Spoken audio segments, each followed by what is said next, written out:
नमस्ते सबैजना, सन्चै हुनुहुन्छ? आई होप सबैजना सन्चै हुनुहुन्छ होला। म पनि एकदमै सन्चै छु अनि बिर्सिनु त भएको छैन होला नि मलाई।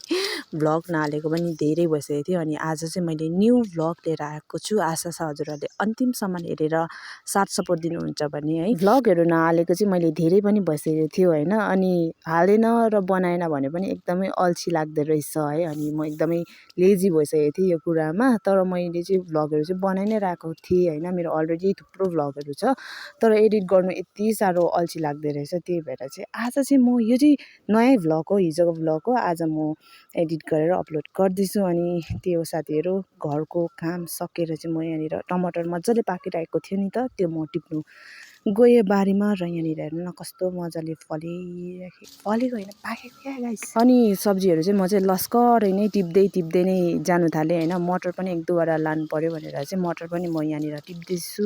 तर हाम्रो चाहिँ यो मटर पानी कम्ती भएर सब सुकिसकेको छ हो, तर पनि मैले चाहिँ अलिकति लगेँ। अनि क्या साथीहरू, सब्जीको खेती चाहिँ गर्नु, तर यो खाले खेती चाहिँ नगर्नुहोस् है साथीहरू। यहाँ हेर्नु न कस्तो मजाले भइरहेको थियो। मुला चाहिँ मुली भन्छ कि मुला, सेतो मुला चाहिँ, अनि सबै कमिलाले खाइदिएछ होइन। अनि अस्ति पनि सबै कमिलाले खाएर सबै बोट मरिसकेको थियो, तर पनि यो चाहिँ जति बाँचेको थियो त्यतिलाई चाहिँ मैले पानी सानी हालेर स्याहार सुसार गरेर यतिको चाहिँ बनाएको थिएँ। बट सबै कमिलाले खाएछ, एक दुईवटा चाहिँ राम्रो थियो। सब्जीहरू चाहिँ सबै नै त्यस्तै नै छ होइन। चाइनिज साग रोपेको सबै फुलन्ते साग भइरहेछ, डुकु फुलेर केही छैन। रोप्नु र पानी हाल्नुको दुःख मात्रै।